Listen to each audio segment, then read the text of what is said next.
السلام علیکم ورحمۃ اللہ وبرکاتہ۔ دوستان عزیز، آپ کا میزبان عمران احمد چیمہ آپ کی خدمت میں حاضر ہے۔ دوستان عزیز، سلسلہ سیرت النبی صلی اللہ علیہ وآلہ وسلم میں ہم اپنے آج کے موضوع کا آغاز کرتے ہیں۔ نئے دوستوں سے گزارش ہے کہ وہ چینل کو سبسکرائب کریں تاکہ ہماری ہر ویڈیو آپ کو سب سے پہلے موصول ہوتی رہے۔ تو آئیے آج کے سبق کا آغاز کرتے ہیں۔ بسم اللہ الرحمن الرحیم۔ حضرت صدیق اکبر نے عرض کی، یا رسول اللہ، میرے ماں باپ حضور پر قربان جائیں، مجھے کوئی تکلیف نہیں سوائے ان جوتیوں کی ضربوں کے جو عتبہ نے میرے چہرے پر ماری ہیں۔ یہ میری ماں برا اپنے بیٹے کے حاضر ہے، حضور سراپا برکت ہیں، اسے اللہ کی طرف بلائیے اور اس کے لیے اللہ تعالیٰ سے دعا فرمائیے۔ مجھے امید ہے کہ حضور کی برکت سے اللہ تعالیٰ اسے آگ سے نجات دے گا۔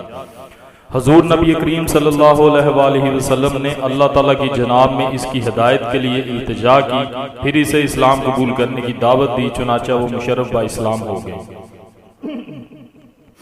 پھر مسلمان رسول اللہ صلی اللہ علیہ وآلہ وسلم کے ساتھ ایک مہینہ تک دار بنی ارقم میں قیام فرما رہے اور خفیہ طریقے سے لوگوں کو اسلام قبول کرنے کی دعوت دیتے رہے۔ اس زمانے میں جن حضرات کے دلوں کو اللہ تعالیٰ نے اسلام کی دعوت حق قبول کرنے کے لیے منشرہ کیا، ان میں سے چند حضرات کے کوائف پیش خدمت ہیں۔ حضرت عبداللہ بن مسعود کا ایمان۔ امام ابو داؤد طیالسی نے حضرت عبداللہ بن مسعود رضی اللہ تعالیٰ عنہ سے ان کے ایمان لانے کا واقعہ ان کی زبانی یوں بیان کیا ہے۔ آپ بتاتے ہیں کہ میں اپنی نوعمری کے زمانے میں عتبہ بن ابی معیط کی بکریاں مکہ کے گرد و نواح میں چرایا کرتا تھا۔ ایک روز میرے پاس حضور نبی کریم صلی اللہ علیہ وآلہ وسلم اور حضرت ابو بکر رضی اللہ تعالیٰ عنہ تشریف لائے اور مجھے فرمایا، اے جوان، کیا ہمیں دودھ پلاؤ گے؟ میں نے جواب دیا کہ دودھ تو ہے، لیکن میں امین ہوں، امانت میں خیانت نہیں کر سکتا، اس لیے آپ کو دودھ پلانے سے معذور ہوں۔ حضور نے فرمایا، کیا تمہارے پاس ایسی پٹھ ہے جس نے کسی نر سے جفتی نہ کی ہو؟ میں نے عرض کی، جی ہاں۔ چنانچہ ایک پٹھ کو پکڑ کر لے آیا۔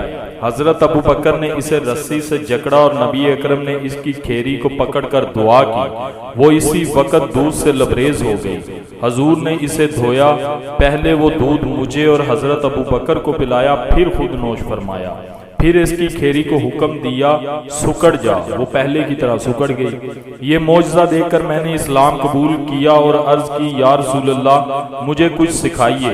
حضور نے میرے سر پر دست شفقت پھیرا اور فرمایا، اللہ تعالیٰ تمہیں اپنی برکتوں سے نوازے، تم تعلیم یافتہ نوجوان ہو۔ حضور صلی اللہ علیہ وآلہ وسلم کے اس ارشاد کی برکت سے حضرت ابن مسعود کا شمار طبقہ صحابہ کے جلیل القدر علماء میں ہوتا تھا۔ حضور علیہ الصلوۃ والسلام ان کا بہت احترام کرتے، بارگاہ رسالت میں ہر وقت حاضری کی انہیں اجازت تھی، حضور کی خدمت میں ہر وقت مشغول رہتے۔ حضور غسل فرماتے تو یہ پردہ تان کر کھڑے ہو جاتے، نالین مبارک پہناتے، جب حضور اپنی نالین اتارتے تو وہ انہیں اٹھا کر اپنی آستین میں رکھ لیتے۔ سرکار دو عالم نے انہیں جنت کی خوشخبری سے نوازا تھا۔ خالد بن سعید بن العاص کا ایمان۔ انہوں نے ایک رات خواب میں دیکھا کہ وہ آگ کے ایک وسیع و ریز گڑھے کے کنارے پر کھڑے ہیں، کوئی شخص انہیں دھکا دے کر اس گڑھے میں گرانا چاہتا ہے، لیکن حضور سرور عالم صلی اللہ علیہ وآلہ وسلم نے انہیں کمر سے پکڑ رکھا ہے اور اس گڑھے میں انہیں گرنے نہیں دیتے۔ گھبرا کر جاگ اٹھے اور اپنے آپ سے کہنے لگے کہ باخدا یہ سچا خواب ہے۔ حضرت ابو بکر کیونکہ خوابوں کی تعبیر میں بڑے ماہر تھے، اس لیے ان کے پاس گئے اور اپنا خواب سنایا۔ آپ نے فرمایا، اللہ تعالیٰ نے تم پر بڑا احسان کیا ہے، یہ اللہ کے رسول ہیں، ان کا دامن پکڑ لو، ان کی برکت سے تمہیں دولت ایمان نصیب ہوگی، تم مسلمان ہو جاؤ گے اور اسلام تمہیں دوزخ میں گرنے سے بچا لے گا۔ اس وقت حضور علیہ الصلوۃ والسلام محلہ اجیاد میں رونق افروز تھے۔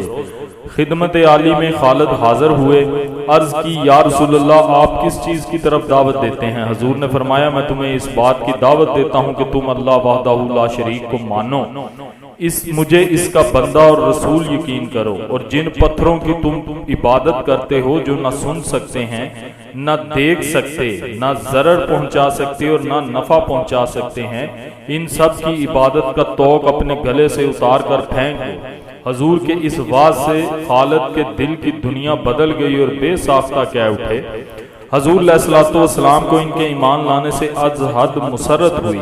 ایمان لانے کے بعد حضرت خالد اپنے باپ کے ڈر سے روپوش ہو گئے۔ باپ کو جب ان کے مسلمان ہونے کی خبر ملی تو ان کی تلاشی میں کسی کو بھیجا،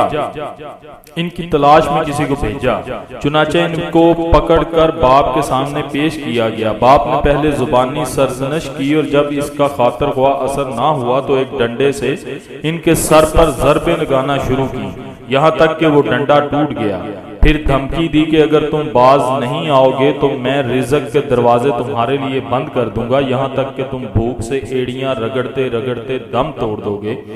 لیکن جن کے سروں میں عشق کا خمار سما جاتا ہے وہ ایسی باتوں کو کب خاطر میں لاتے ہیں۔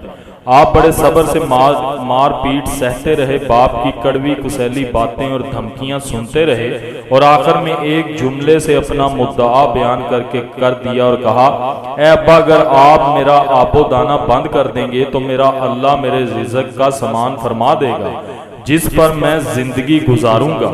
یہ کہہ کر حضور کی خدمت عالی میں حاضر ہو گئے۔ حضور ان کی بڑی عزت فرماتے اور آپ ہمیشہ حضور کے قدموں میں حاضر رہتے۔ سبحان اللہ۔ دوستان عزیز، یہ تھا آج کا موضوع۔ امید کرتا ہوں آپ کے لیے کافی فائدہ مند ثابت ہوا ہوگا۔ اب ویڈیو کو دوستوں کے ساتھ زیادہ سے زیادہ شیئر کیا کریں، کمنٹ میں اپنی رائے دیا کریں، ویڈیو کو لائک ضرور کیا کریں۔ اسی کے ساتھ اپنے میزبان عمران احمد چیمہ کو اجازت دیجیے گا۔ اپنا بہت سارا خیال رکھیے گا، دعاؤں میں یاد رکھیے گا۔ اللہ حافظ و ناصر۔